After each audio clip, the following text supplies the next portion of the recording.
А чаго мы дачакаемся? З добрага. Можа, ёсць у вас нейкае пажаданне для нашых гледачоў, для беларусаў, якія зараз па ўсім краінам разбросаны, як мы вось у нашых пераклічках глядзім кожную раніцу і кожны вечар. Якое б вы пажаданне нам усім? Ну, я думаю, што я буду тут дастаткова банальнай, бо нам усім трэба рухацца наперад. Наперад і да перамогі.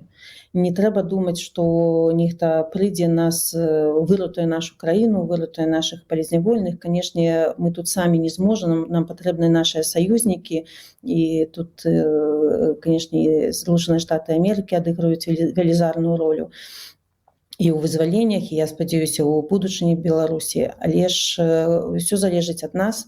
А каб гэта ўсё вытрымаць, я б хацела пажадаць перш за ўсё здароўя, эмоцыі, бо без гэтага не будзе сіл, каб працаваць.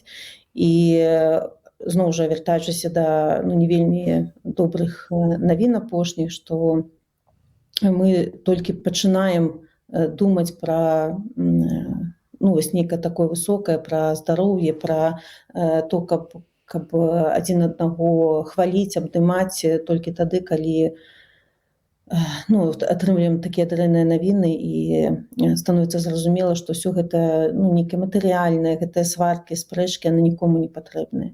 Проста трэба казаць адзін аднаму, як мы ганарымся, як мы цэнім адзін аднаго, бо потым можа ўжо не будзе такой магчымасці.